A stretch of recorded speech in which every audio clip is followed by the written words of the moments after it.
para poner el texto en contexto y luego vamos a los versículos 24 al 27 que vamos a estar exponiendo en el día de hoy. Dice, cuando salía del templo, uno de sus discípulos le dijo, Maestro, mira qué piedras y qué edificios. Y Jesús le dijo, ¿ves estos grandes edificios? No quedará piedra sobre piedra que no sea derribada. Y estando él sentado en el monte de los olivos, frente al templo, Pedro, Jacobo, Juan y Andrés le preguntaban en privado, dinos cuándo sucederá esto y qué señal habrá cuando todas estas cosas se hayan de cumplir. Versículo 24. Pero en aquellos días, después de esa tribulación, el sol se oscurecerá y la luna no dará su luz, las estrellas irán cayendo del cielo y las potencias que están en los cielos serán sacudidas. Entonces verán al Hijo del Hombre que viene en las nubes con gran poder y gloria. Y entonces enviará a los ángeles y reunirá a sus escogidos de los cuatro vientos, desde el extremo de la tierra hasta el extremo del cielo.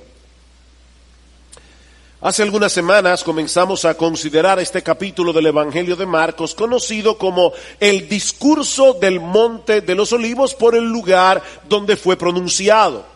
El Señor acaba de profetizar que en un lapso de tiempo relativamente breve, tanto la ciudad de Jerusalén como el templo serán completamente destruidos. Y es probable que en la mente de los discípulos un evento tan catastrófico no podía significar otra cosa que la llegada del fin del mundo. De ahí la pregunta que da lugar a este discurso y que Mateo recoge en su versión más completa. Dinos cuándo sucederá esto, es decir, la destrucción de Jerusalén y del templo, y cuál será la señal de tu venida y de la consumación de este siglo. Los discípulos están mezclando aquí tres eventos en uno. Y mis hermanos, es muy importante que nosotros, tengamos esto en mente cuando estudiemos este capítulo. Ellos quieren saber cuándo será la destrucción de Jerusalén y del templo. Una pregunta de tiempo. Dinos cuándo sucederá esto, pero también quieren saber cuál será la señal que anticipe la segunda venida del Señor y el fin del mundo. Y es por eso que lo primero que Jesús les hace ver en los versículos 5 al 13 que estudiamos hace ya varias semanas, es que estos eventos no son concomitantes uno detrás del otro, sino que hay una extensión indefinida de tiempo entre el primer evento, la destrucción de Jerusalén, y los otros dos. Vean el versículo 5. Jesús comenzó a decirles, mirad que nadie os engañe, muchos vendrán en mi nombre diciendo, yo soy el Cristo, y engañarán a muchos. Y cuando oigáis de guerras y de rumores de guerras, no os alarméis. Es necesario que todo esto suceda, pero todavía no es el fin. Hay un tiempo indefinido entre la primera venida de Cristo, la destrucción de Jerusalén, del templo, y la segunda venida. Y luego el Señor pasa a responder la primera parte de la pregunta sobre la destrucción de Jerusalén, mostrándoles cuál habría de ser la señal de que ese evento estaba a punto de ocurrir. Versículo 14. Mas cuando veáis la abominación de la desolación puesta donde no debe estar, el que lea, que entienda, entonces los que estén en Judea huyan a los montes. En el pasaje paralelo, en Lucas capítulo 1, versículo 20, el Señor es más claro aún. Dice, pero cuando viereis a Jerusalén rodeada de ejércitos, sabed entonces que su destrucción ha llegado. Entonces los que estén en Judea huyan a los montes. De hecho, en este mismo discurso, en el versículo 30, Cristo les dice claramente que no pasará esa generación hasta que todo esto suceda. Como vimos hace unas semanas atrás, en abril del año 70 después de Cristo, dentro de ese rango de tiempo, de esa generación, el general Tito, hijo del emperador Vespasiano, sitió la ciudad de Jerusalén, arrasándola por completo en septiembre de ese mismo año. Y tal como lo había profetizado Jesús, en el templo no quedó una piedra sobre otra que no fuera derribada. De acuerdo al historiador Flavio Josefo, más de 1 millón de personas murieron durante el asedio. Aparte de los 97,000 judíos que fueron capturados y vendidos como esclavos, fue una tribulación terrible para el pueblo de Israel. Cada día cientos de judíos trataban de escapar y cuando eran atrapados por los romanos eran crucificados. Mis hermanos, fue una masacre total. De ahí las directrices que Jesús les da a los discípulos en los versículos 14 al 23, que ya estudiamos hace unas semanas. Los que estén en Judea, huyan a los montes, no desciendan a su casa. No es tiempo para guardar sus pertenencias, salgan huyendo. Ahora, en la mañana de hoy, vamos a considerar la otra parte de la pregunta. En los versículos 24 al 27, relacionada con la segunda venida de Cristo. Y mis hermanos, perdónenme que sea insistente con esto, pero mantengan en sus mentes las 3 preguntas. ¿Cuándo sucederán estas cosas? La destrucción de Jerusalén. ¿Y cuál será la señal de tu venida y del fin del siglo? Bueno, esa es la parte de la pregunta que Jesús pasa a responder en los versículos 24 al 27. Ahora, antes de considerar estos versículos, yo quisiera recordar algo que dijimos hace unos domingos atrás, cuando comenzamos a estudiar este capítulo del Evangelio de Marcos. Debemos estar conscientes de que no todos interpretan este pasaje de la misma manera. Sobre todo a la hora de ubicar en el tiempo cuáles de estos eventos están en el pasado, cuáles están en el presente y cuáles están en el futuro. Así que es muy probable que no todos estén de acuerdo con nuestra interpretación de este pasaje en cada uno de sus detalles. No obstante, mis hermanos, yo les ruego que consideren conmigo el peso de la evidencia bíblica, porque les adelanto que algunas de las cosas que vamos a decir en el día de hoy no encajan con algunas creencias que se hicieron muy populares a finales del siglo XIX, durante el siglo XX, y que aún en el día de hoy, lamentablemente, son consideradas en muchas iglesias como una marca de ortodoxia doctrinal. Escuchen lo que estoy diciendo. No estoy diciendo que es lamentable que esas iglesias crean lo que creen. Lo que estoy diciendo es que es lamentable que algunas iglesias tengan estas creencias como una marca de ortodoxia doctrinal. Es decir, que si no todos creemos exactamente como ellos creen, seremos considerados como herejes. El Señor sabe que no es mi intención generar controversias innecesarias. Pero es mi deber como pastor de esta iglesia exponer lo más fielmente posible lo que yo creo que es la enseñanza de este pasaje. Ahora, debo decir también que gracias al Señor, la mayoría de los creyentes estamos de acuerdo en el aspecto más importante de este discurso. Y es en el hecho de que algún día nuestro Señor Jesucristo regresará en gloria y en poder para compartir esa gloria con los suyos por los siglos de los siglos. Podemos diferir en detalles, pero en eso, gracias al Señor, la mayoría estamos de acuerdo. Habiendo hecho esta aclaración, veamos en primer lugar el tiempo indefinido de la segunda venida de Cristo. Vean una vez más el versículo 24. Pero en aquellos días, después de esa tribulación, versículo 26, entonces verán al Hijo del Hombre que viene en las nubes con gran poder y gloria.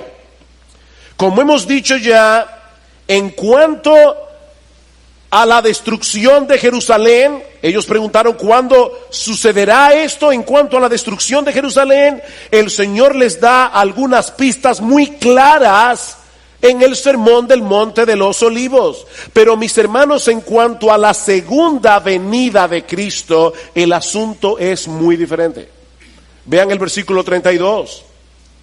Pero de aquel día, y es obvio que está hablando de la segunda venida por el pasaje paralelo en el Evangelio de Mateo. Dice, pero de aquel día o de aquella hora nadie sabe, ni siquiera los ángeles en el cielo, ni el Hijo, sino solo el Padre. Mis hermanos, Cristo en los días de su carne, en el ministerio terrenal, cuando todavía no había sido glorificado, como el Hijo del Hombre, como aquel que compartió con nosotros una naturaleza humana como la nuestra, ni él mismo en su naturaleza humana sabía cuándo será el día de su venida.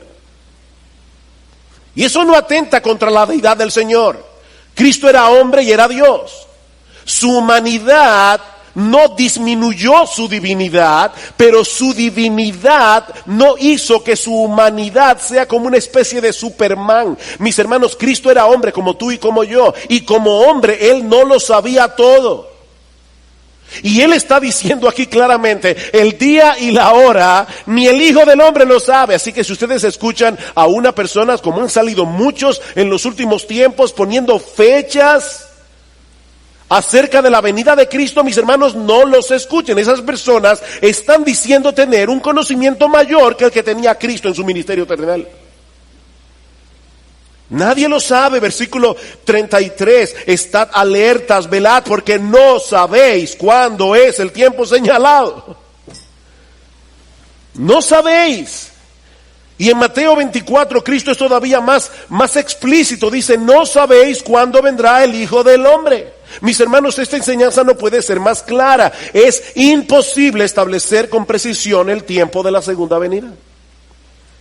Lo único que podemos decir con certeza, a la luz del versículo 24, es que sería después de la destrucción de Jerusalén y del templo y de otros eventos que Lucas incluye en su versión del discurso, como veremos en un momento.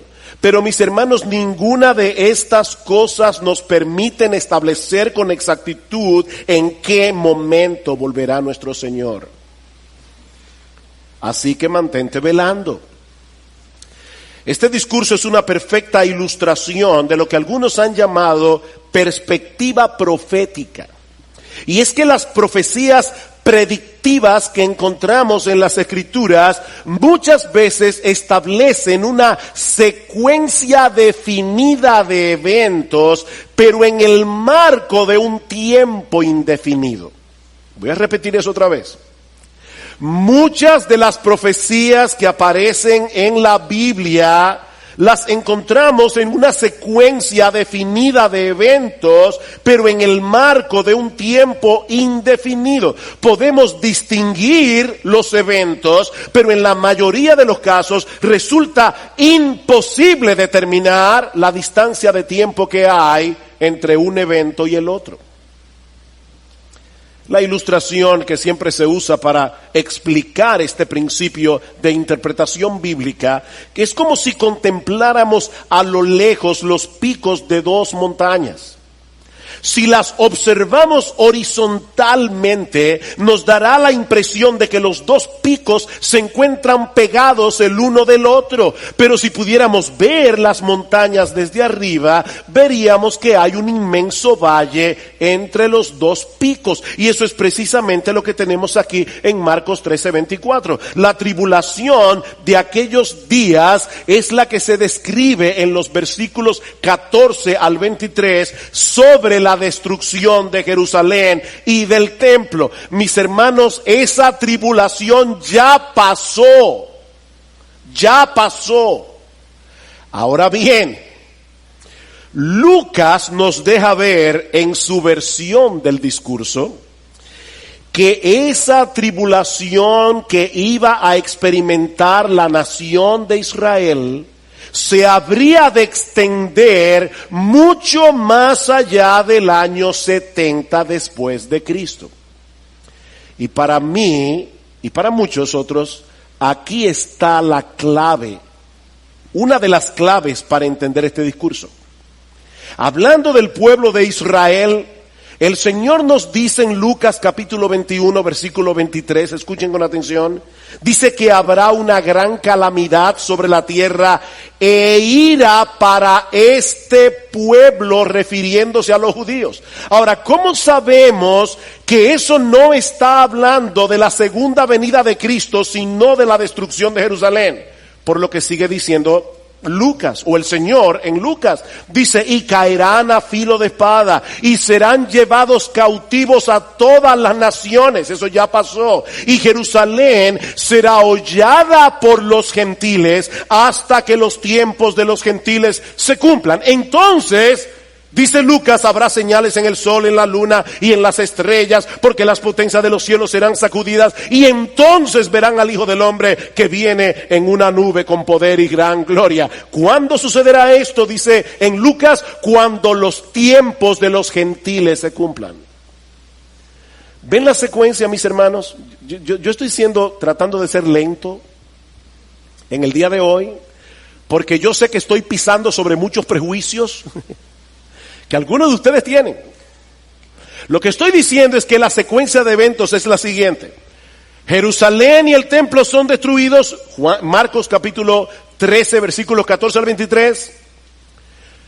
Los judíos caen a filo de espadas y son enviados a todas las naciones, y Jerusalén es hollada por los gentiles hasta que los tiempos de los gentiles se cumplan. Eso es lo que ha estado pasando en toda la era evangélica.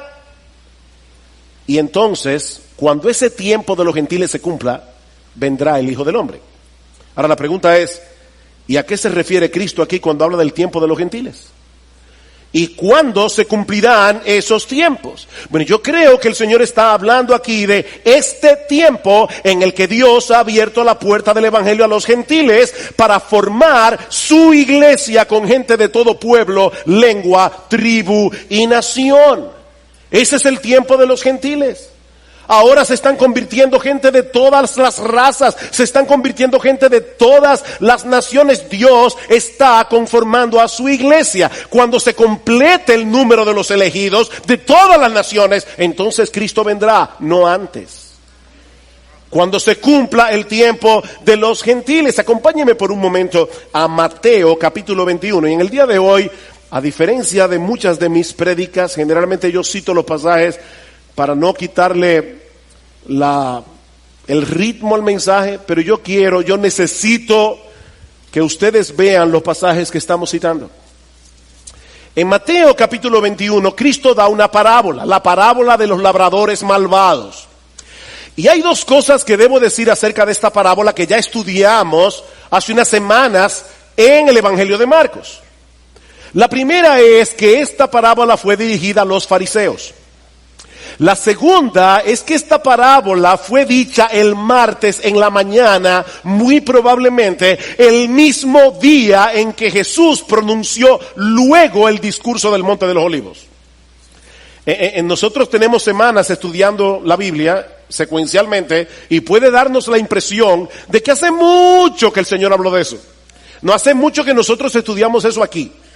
Pero en la secuencia bíblica, la parábola de los labradores malvados muy probablemente fue dicha el mismo día del discurso del Monte de los Olivos. Y ahora escuchen la parábola. Mateo capítulo 21, versículo 33. Escuchad otra parábola.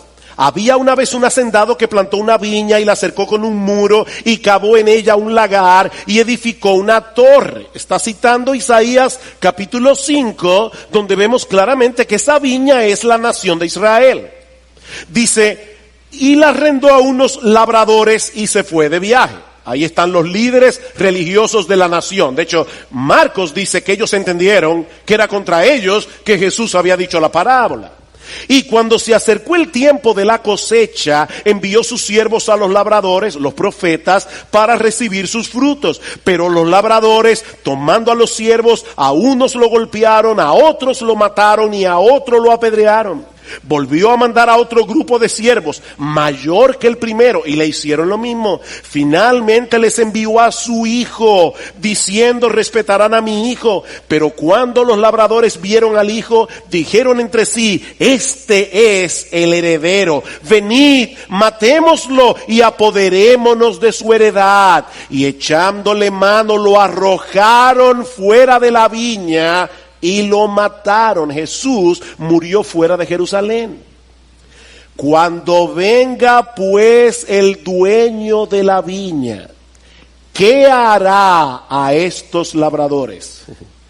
Y ellos dijeron: llevará a esos miserables a un fin lamentable y arrendará la viña a otros labradores que le paguen los frutos a su tiempo. Jesús les dijo: ¿es que nunca leísteis en las Escrituras la piedra que desecharon los constructores, esa en piedra angular se ha convertido? Esto fue hecho de parte del Señor y es maravilloso a nuestros ojos. Por eso os digo que el reino de Dios os será quitado y será dado a una nación que produzca sus frutos. He ahí, mis hermanos, el tiempo de los gentiles. Cuando Israel rechazó a su Mesías, ellos fueron rechazados como el pueblo escogido de Dios. Y la heredad fue traspasada a la iglesia, compuesta por todos aquellos que creen en Cristo, independientemente de su nacionalidad. Ahora, eso no quiere decir que Dios haya rechazado por completo al pueblo de Israel, como demuestra Pablo en Romanos capítulo 11. No, Dios siempre se ha reservado un remanente en todas las épocas, dice Pablo, un remanente escogido por gracia, que son injertados en la iglesia, como luego dice Pablo en Romanos capítulo 11, versículos 17 al 24. A través de todas las épocas se han estado convirtiendo judíos. Pero mis hermanos, ellos no pertenecen a una categoría especial. Ellos no pertenecen a una élite dentro del pueblo de Dios, sino que vienen a formar parte de ese pueblo de Dios, del nuevo pacto compuesto por judíos y gentiles. Entonces, cuando el tiempo de los gentiles se cumpla, y todos los gentiles escogidos y todos los judíos escogidos se conviertan, entonces verán al Hijo del Hombre que viene en las nubes con gran poder y gloria. Es por eso que hablamos del tiempo indefinido de la segunda venida, porque nosotros no sabemos en qué momento preciso de la historia se completará el número de todos los judíos y gentiles que se convertirán al Señor. ¿Recuerdan ustedes lo que dice el apóstol Pedro en 2 de Pedro capítulo 3, versículos 3 al 4, que en los postreros días vendrán burladores diciendo: ¿y cuándo es que viene el Señor? Porque yo veo que ustedes los evangélicos están todo el tiempo diciendo: Cristo viene, Cristo viene, Cristo viene. Han pasado 2000 años y nada ha sucedido. Y dice Pedro en el capítulo 3, versículo 8, el Señor, lo que ustedes tienen por tardanza es que el Señor está esperando que se conviertan todos sus elegidos. Entonces vendrá el Señor. Ya Cristo había dicho en Marcos capítulo 13 versículo 10 que el evangelio debía ser predicado a todas las naciones. Y Mateo añade en Mateo capítulo 24 versículo 14 que luego que el evangelio sea predicado en todas las naciones, entonces vendrá el fin.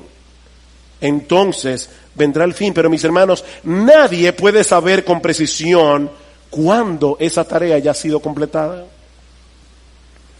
De manera que es imposible determinar cuándo volverá nuestro bendito Señor y Salvador. El tiempo indefinido de su segunda venida. Lo segundo que vemos en este pasaje de Marcos 13 es la conmoción celestial que acompañará la segunda venida. Versículo 24. Marcos capítulo 13, versículo 24. Pero en aquellos días, después de esa tribulación, el sol se oscurecerá, la luna no dará su luz, las estrellas irán cayendo del cielo y las potencias que están en los cielos serán sacudidas. Esta conmoción celestial que el Señor está describiendo aquí aparece en varios pasajes del Antiguo Testamento para describir el juicio de Dios sobre las naciones paganas, como Egipto, Babilonia. Eso lo podemos ver en Isaías capítulo 13, versículos 9 al 10, Isaías capítulo 34, versículos 4 al 5, Ezequiel capítulo 32. Hay otros pasajes en Joel, en Amós, que usan este mismo lenguaje. Es por eso que algunos se preguntan si debemos interpretar estas palabras en forma literal o si Jesús está usando aquí un lenguaje apocalíptico para señalar el juicio que sufrirán los incrédulos en su segunda venida. Mi posición personal con respecto a esto es que no hay duda alguna de que la venida del Señor será de bendición para unos y de juicios para otros, como veremos en un momento. Pero yo creo que este lenguaje que usa Jesús en el discurso del Monte de los Olivos describe una convulsión celestial que acompañará a su segunda venida.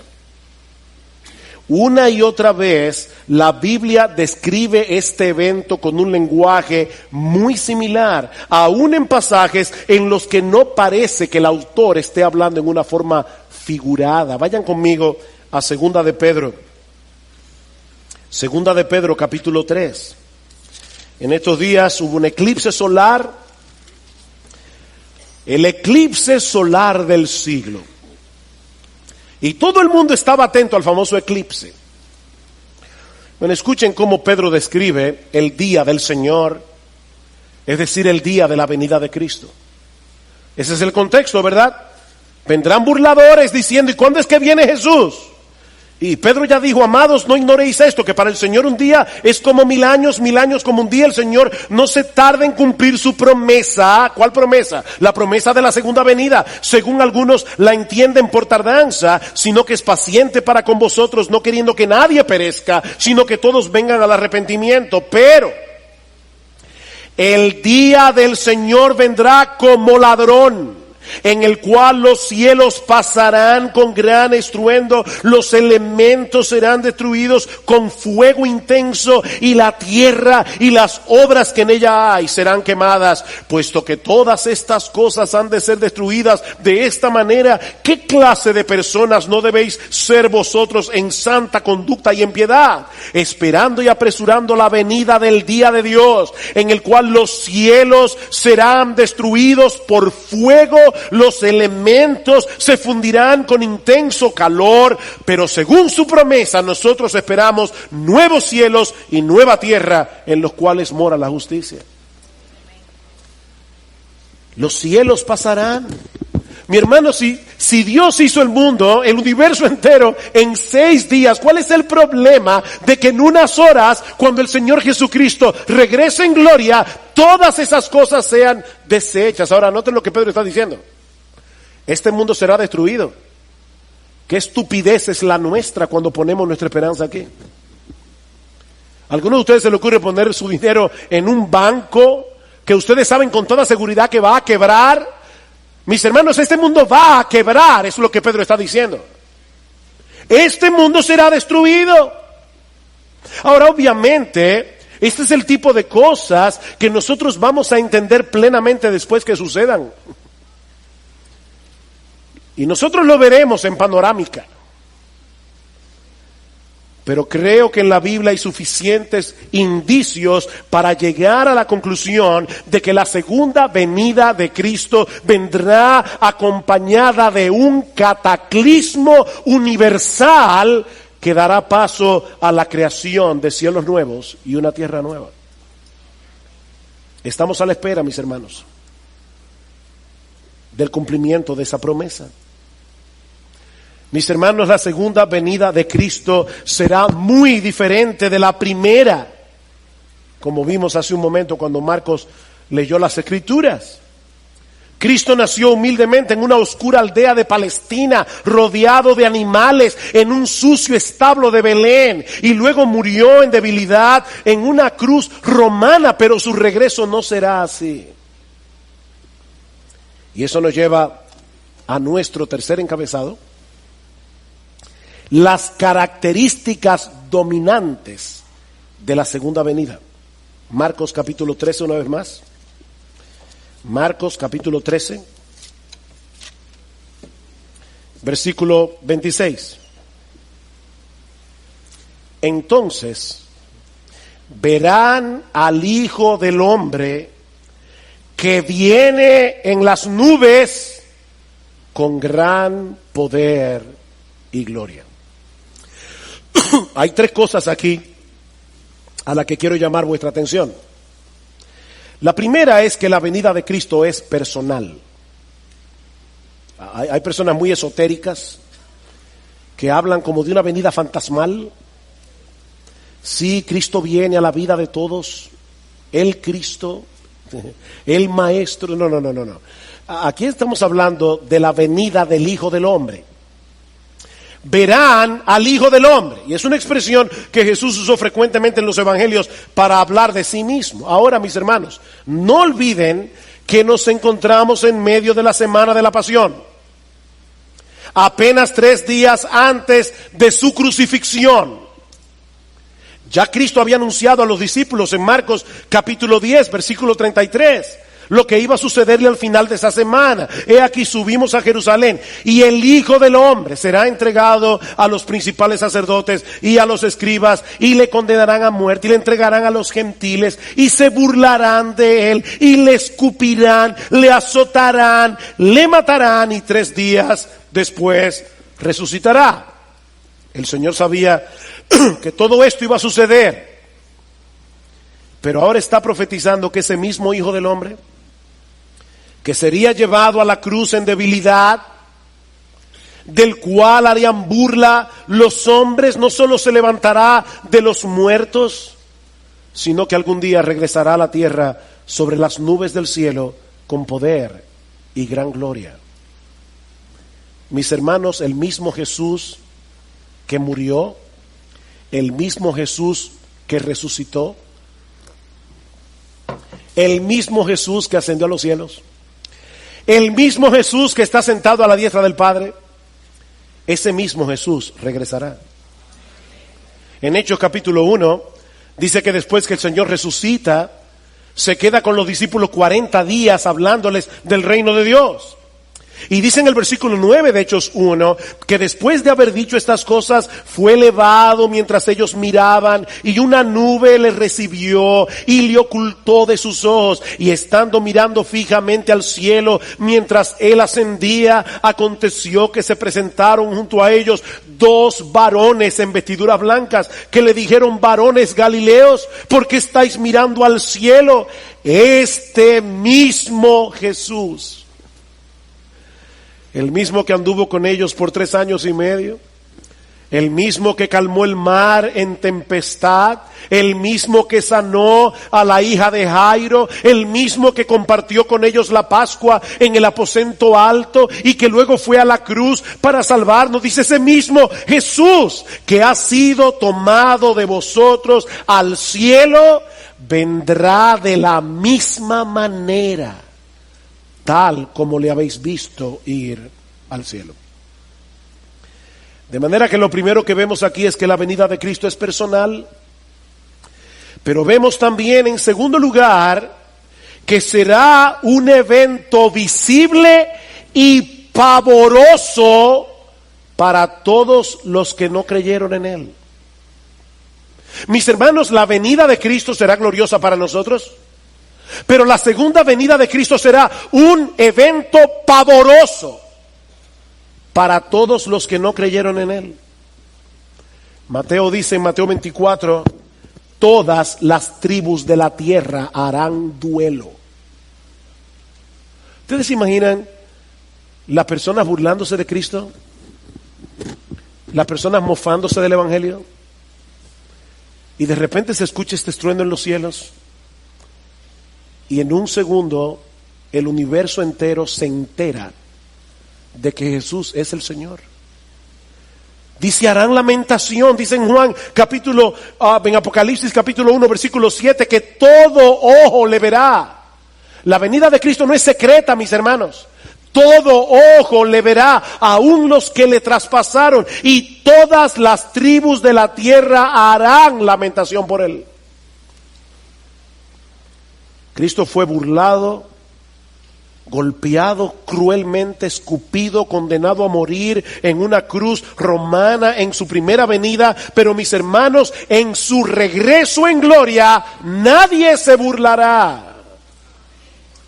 Apocalipsis capítulo 6, y quédense allí con el dedo en Marcos, pero escuchen cómo describe Juan la venida de Cristo. Apocalipsis capítulo 6, versículo 12. Vi cuando el Cordero abrió el sexto sello y hubo un gran terremoto y el sol se puso negro como silicio hecho de cerda y toda la luna se volvió como sangre y las estrellas del cielo cayeron a la tierra como la higuera deja caer sus higos verdes al ser sacudidas por un fuerte viento, y el cielo desapareció como un pergamino que se enrolla, y todo monte e isla fueron removidos de su lugar, y los reyes de la tierra y los grandes, los comandantes, los ricos, los poderosos y todo siervo y todo libre se escondieron entre las cuevas y entre las peñas de los montes, y decían a los montes y a las peñas: caed sobre nosotros y escondednos de la presencia del que está sentado en el trono y de la ira del Cordero, porque ha llegado el gran día de la ira de ellos. ¿Y quién podrá sostenerse? ¡Wow! La ira del Cordero. Sí, Cristo murió en la cruz como un cordero manso, pero cuando Cristo regrese en gloria, nadie se burlará. Será un evento pavoroso para aquellos que no creyeron en Jesús. Pero vemos también, en tercer lugar, que la segunda venida de Cristo será gloriosa. Será gloriosa. ¿Qué dice Marcos? Entonces verán al Hijo del Hombre que viene en las nubes con gran poder y con gloria. Los discípulos conocían muy bien el Antiguo Testamento y sabían que al hablar de su venida en las nubes del cielo, Jesús estaba colocando su gloria a la par con la gloria del Padre. Dice en Éxodo capítulo 19:9 que el Señor le dijo a Moisés en el monte Sinaí: he aquí, vendré a ti en una densa nube. En el Salmo 97 versículo 2 dice que las nubes lo rodean. Estas nubes, mis hermanos, no son naturales. Estas nubes son un despliegue de la gloria de Dios. Hay una presencia especial del Espíritu de Dios en medio de la iglesia. Estamos alabando al Señor y uno casi puede palpar que Cristo realmente está presente en medio de su pueblo. Él le ha prometido estar presente en medio de su pueblo, y uno puede alabar al Señor, pero uno lo está contemplando con los ojos de la fe. ¿Ustedes se imaginan, mis hermanos, lo que será aquel día? Cuando nuestro Señor Jesucristo regrese y nosotros podamos verle cara a cara, cuando nosotros podamos ver su gloria, una gloria que ahora está oculta de nuestros ojos, una gloria que ahora solo podemos contemplar con los ojos de la fe. Pero algún día, mis hermanos, los cielos se abrirán con gran estruendo y nuestro Señor Jesucristo regresará del cielo con poder y gran gloria en las nubes del cielo. Y nosotros le veremos. Y nosotros le veremos. ¿Cómo no debería eso llenar nuestras mentes y corazones? Y en ese momento, su iglesia será reunida a su Señor para regresar junto a Él y quedar junto a Él por los siglos de los siglos. Y eso nos lleva a nuestro último y más controversial encabezado: la reunión del pueblo de Dios en su segunda venida. Versículo 27. Y entonces enviará a los ángeles y reunirá a sus escogidos de los cuatro vientos, desde el extremo de la tierra hasta el extremo del cielo. A través de toda la historia de la iglesia, y yo quiero recalcar eso, a través de toda la historia de la iglesia hasta el siglo XIX, los creyentes habían creído prácticamente en unanimidad que el Señor Jesucristo habría de regresar una sola vez a la tierra y que en ese momento la iglesia sería arrebatada para encontrarse con su Señor. Repito, esa había sido la creencia de la iglesia a través de toda su historia. Pero en el siglo XIX surgió una creencia nueva que luego vendría a ser muy popular debido a la proliferación de una Biblia anotada por un abogado y pastor llamado Ciro Ingerson Scofield, publicada en el año 1909, y que sostenía la postura de una venida de Cristo en dos partes. Una secreta antes del inicio de una tribulación que según esta creencia duraría 7 años, y una pública inmediatamente después de esa tribulación. En esa primera parte de la segunda venida, la parte secreta, la iglesia sería arrebatada para no pasar por la gran tribulación, mientras que en la segunda etapa de la segunda venida habría de ocurrir todo lo que hemos estudiado hoy en el discurso del Monte de los Olivos. Según esta posición teológica, conocida como rapto pretribulacional, los elegidos de los que se habla en el versículo 27 son los judíos que supuestamente se van a convertir durante ese periodo de tribulación. Esta creencia ha venido a ser tan popular que incluso ya se han filmado varias películas con este tema. Hollywood siempre trata de sacarle partido a las cosas sensacionalistas. Una de esas películas se filmó en el año 2015, titulada Dejados Atrás, protagonizada nada más y nada menos que por Nicolas Cage, un actor de Hollywood sumamente conocido. Ahora, de nuevo quiero volver a decir lo que decía al principio.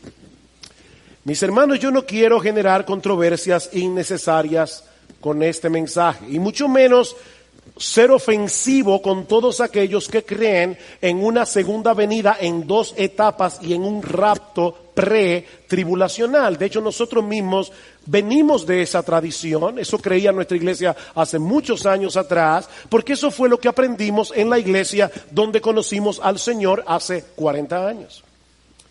Sin embargo, creemos que la evidencia del Nuevo Testamento apunta hacia la segunda venida como un solo evento en el que la iglesia, formada por judíos y gentiles que han creído en Cristo, saldrán al encuentro de su Señor, mientras que los incrédulos recibirán juicio y condenación. Yo les decía al principio, por favor, sopesen los argumentos bíblicos sin prejuicios. Una doctrina no es falsa por ser novedosa, de la misma manera que una doctrina no es verdadera por ser antigua. Una doctrina es verdadera por ser bíblica. Ahora, cuando hay una doctrina que sale nueva, y esta doctrina del rapto pretribulacional es relativamente nueva, nosotros tenemos que preguntarnos, ¿realmente durante 19 siglos nadie en la iglesia vio esto? Hermanos, ¿qué nos enseña la Biblia? Bueno, yo quiero, por favor, que vayan conmigo en sus Biblias a varios textos bíblicos. Quiero ser tranquilo, lento, quiero que lo veamos. Yo sé que este estudio ha sido muy ¿cómo puedo decirlo? Muy académico. Pero es que hace mucho que no hablamos de este tema. Y yo necesito que ustedes lo vean. Mateo capítulo 13. Mateo capítulo 13. Recuerden lo que estoy tratando de demostrar.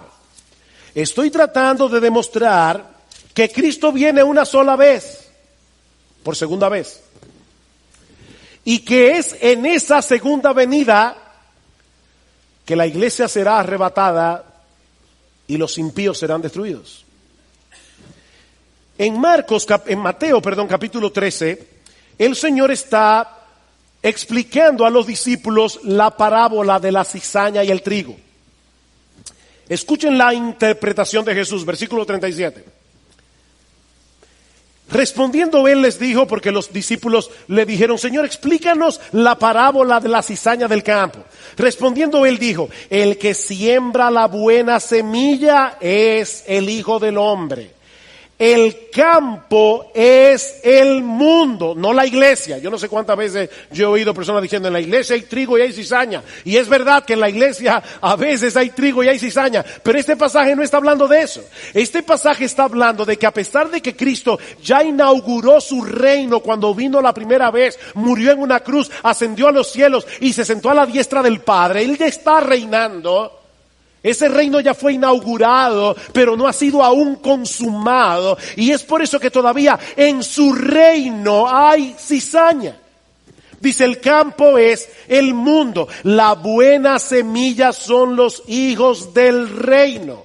Las cizañas son los hijos del maligno. Y el enemigo que la sembró es el diablo. La siega es el fin del mundo. Y los segadores son los ángeles.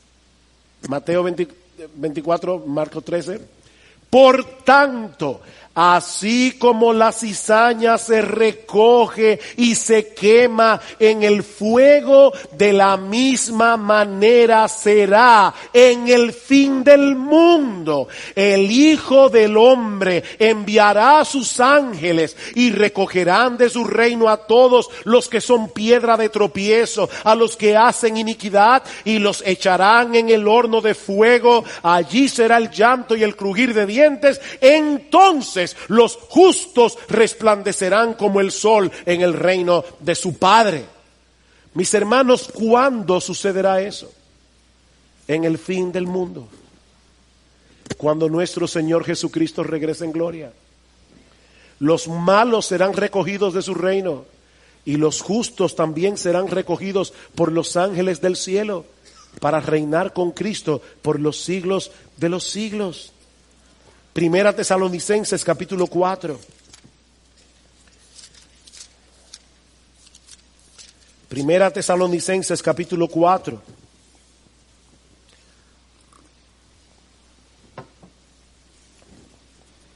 Alguien publicó un video por ahí diciendo que yo no creía en el arrebatamiento. Y hasta hereje me llamaron. Bueno, aprovecho para decir, yo creo en el arrebatamiento de la iglesia. Lo que yo no creo es en un arrebatamiento pre-tribulacional, pero yo creo en el arrebatamiento de la iglesia porque la Biblia lo dice. Ahora, ¿cuándo sucederá este arrebatamiento? Vean una vez más conmigo.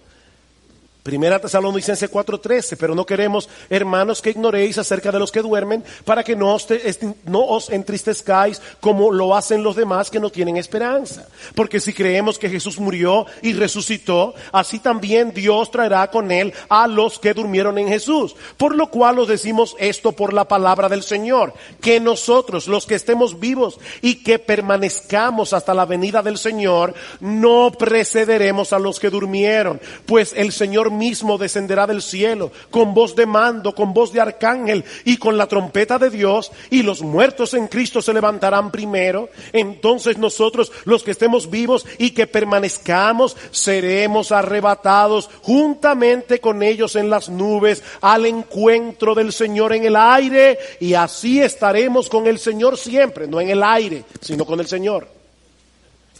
Por tanto, confortaos unos a otros con estas palabras. Sí, yo sé que ya se acabó el capítulo 4, pero recuerden que la Biblia no se escribió en capítulos. Así que sigamos leyendo. Ahora bien, hermanos, con respecto a los tiempos y a las épocas de cuando eso va a ocurrir, no tenéis necesidad de que os escriba nada, pues vosotros mismos sabéis perfectamente que el día del Señor vendrá como un ladrón en la noche. ¿Recuerdan el día del Señor del que habló Pedro? El día del Señor vendrá como un ladrón en la noche, que cuando estén diciendo paz y seguridad, entonces la destrucción vendrá sobre ellos repentinamente como dolores de parto a una mujer que está encinta y no escaparán. Mis hermanos, cuando yo leo este texto, en su contexto, yo no veo una venida pretribulacional 7 años en secreto, y luego una venida pública 7 años más tarde en la que los malos serán destruidos. Pablo está hablando aquí de un día del Señor en el que Cristo viene, los muertos resucitan, los creyentes son arrebatados y los impíos son destruidos. Segunda Tesalónica, capítulo 1. Para mí es importante, hermano, que ustedes lo vean, así que yo me voy a tomar mi tiempo. Segunda Tesalonicenses capítulo 1, versículo 6. Porque después de todo, es justo delante de Dios retribuir con aflicción a los que os afligen y daros alivio a vosotros que sois afligidos y también a nosotros cuando el Señor Jesús sea revelado desde el cielo con sus poderosos ángeles en llama de fuego. ¿Ven ustedes, hermanos? Jesús viene y dice Pablo, Él le dará alivio a los creyentes y los impíos serán destruidos. Versículo 8, dando retribución a los que no conocen a Dios y a los que no obedecen al evangelio de nuestro Señor Jesús, estos sufrirán el castigo de eterna destrucción, excluidos de la presencia del Señor y de la gloria de su poder. ¿Cuándo?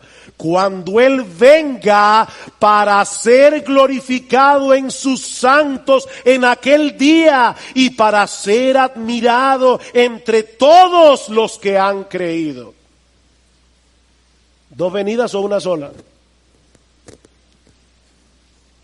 Dice, el día que el Señor venga, los impíos serán destruidos y Él será admirado por sus santos, aquellos que han creído. Pero no se detiene allí, capítulo 2. Pero con respecto a la venida de nuestro Señor Jesucristo y a nuestra reunión con Él, de paso el verbo, la palabra que se usa allí, reunión, tiene la misma raíz que la que usa Cristo en Marcos 13, cuando dice que los ángeles reunirán a sus escogidos. Se está hablando aquí del arrebatamiento. Dice, con respecto a la venida de nuestro Señor Jesucristo y a nuestra reunión con Él. ¿Cuál es la teoría del rapto pretribulacional? Viene Cristo en secreto, se lleva a su iglesia y el anticristo comienza a perseguir a los creyentes. 7 años más tarde viene el Señor. ¿Pero es eso lo que enseña este texto? Vean conmigo de nuevo. Con respecto a la venida de nuestro Señor Jesucristo y a nuestra reunión con Él, os rogamos, hermanos, que no seáis sacudidos fácilmente en vuestro modo de pensar, ni os alarméis, ni por espíritu, ni por palabra, ni por carta, como si fuera de nosotros, en el sentido de que el día del Señor ha llegado. Que nadie os engañe en ninguna manera, porque no vendrá sin que primero venga la apostasía y sea revelado el hombre de pecado, el hijo de perdición. Pablo dice, Cristo no vendrá hasta que eso suceda. Y dice en el versículo 8, y entonces será revelado ese inicuo a quien el Señor matará con el espíritu de su boca y destruirá con el resplandor de su venida. Vuelvo y repito, mis hermanos, no quiero ofender a los que han creído y creen en una venida de Cristo en 2 etapas y en un rapto pretribulacional, pero mis hermanos, lo que yo veo en la Biblia, en el Nuevo Testamento, es que Cristo viene una sola vez.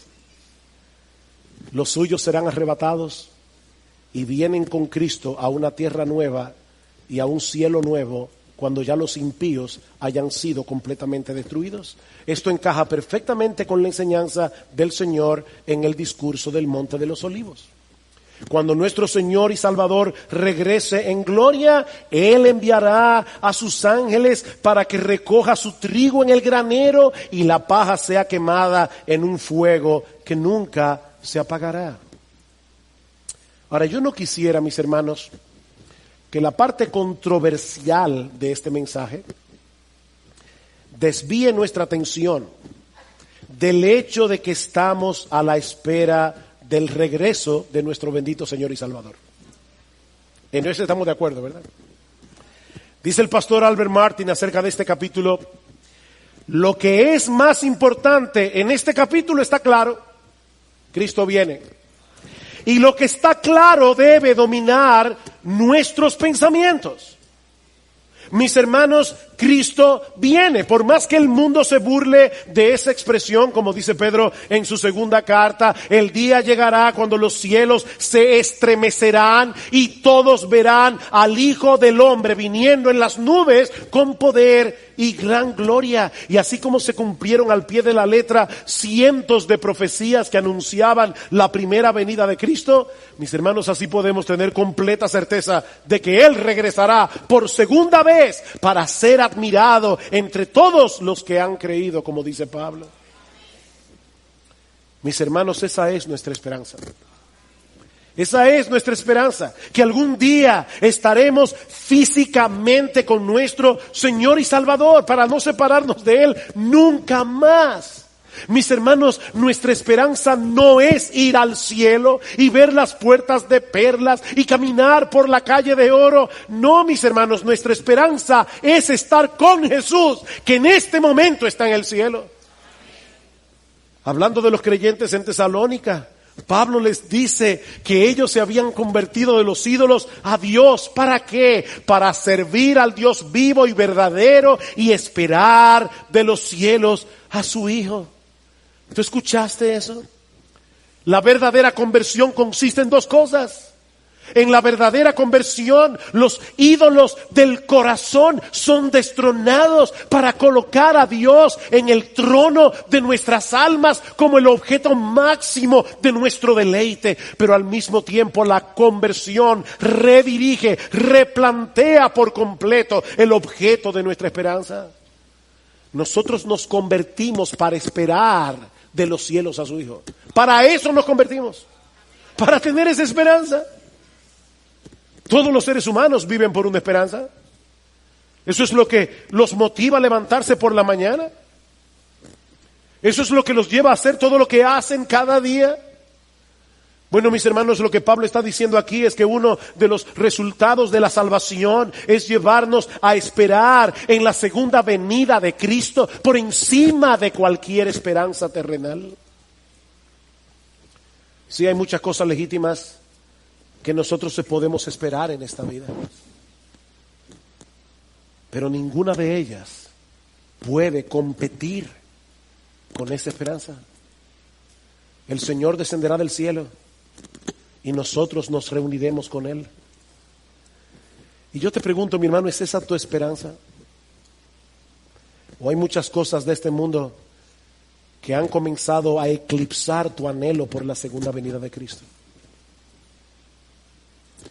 Mi hermano, ¿cuándo fue la última vez que tú te levantaste por la mañana y pensaste, podía ser hoy?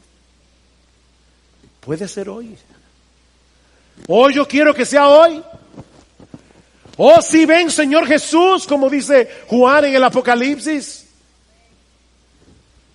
Porque, mi hermano, si no es así, tu vida espiritual está en peligro. Si tú no estás viviendo a la luz de la esperanza de la segunda venida, mi hermano, tu vida espiritual está en peligro. Pablo dice en Tito capítulo 2, me encanta este pasaje, que la gracia de Dios se ha manifestado para salvación a todos los hombres, enseñándonos que renunciando a la impiedad y a los deseos mundanos, vivamos en este siglo sobria, justa y piadosamente. Dice John Piper, hay personas que dicen, es que los cristianos que viven esperando la segunda venida se olvidan de las cosas aquí abajo. No. Esperar la segunda venida nos motiva a estar activos en la iglesia, nos motiva a predicar el evangelio, nos motiva a buscar la gloria de Dios en todo lo que hacemos, aún en nuestras vocaciones terrenales. No, dice Piper, el problema no es que nosotros estemos pensando demasiado en el cielo, es que estamos pensando demasiado en el mundo. Dice que la gracia de Dios nos enseña a renunciar a la impiedad y a los deseos mundanos y vivamos en este siglo sobria, justa y piadosamente aguardando la esperanza bienaventurada y la manifestación gloriosa de nuestro gran Dios y Salvador Jesucristo. ¿Saben por qué muchas veces los que profesan ser cristianos se ven tan mundanos? Bueno, en muchos casos es porque no son cristianos, pero en otros casos es porque han perdido de vista la segunda venida del Señor, la segunda venida de Cristo. ¿Cómo debería vivir un cristiano que se levanta todos los días de su vida diciendo, Señor, estas próximas 24 horas las voy a vivir como si fuera a encontrarme contigo al final del día? ¿Cómo viviría un cristiano? Mis hermanos, ¿por qué el mundo nos atrae tanto?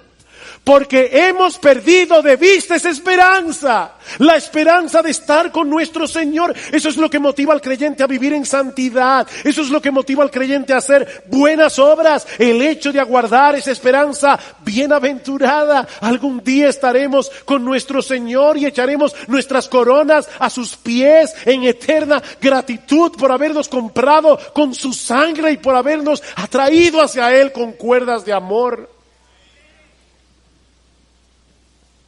¿Se dieron cuenta, como dice Pablo en 2 Tesalónica 2:1, la venida de Cristo y nuestra reunión con Él? No es una película fantástica la que estamos... yo quisiera ver cómo los cielos se enrollan como un pergamino. Olvídate de eso. Esas son las cosas que acompañarán la segunda venida, pero eso no es importante. Lo importante es que Cristo viene y nosotros estaremos con Él. Nuestra reunión con Él, dice Pablo, y así estaremos siempre con el Señor.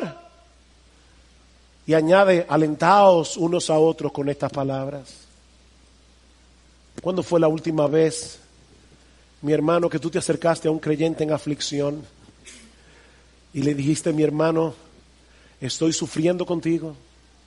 Yo sé lo que tú estás pasando, pero no te olvides, hay una luz al final del túnel porque Cristo viene.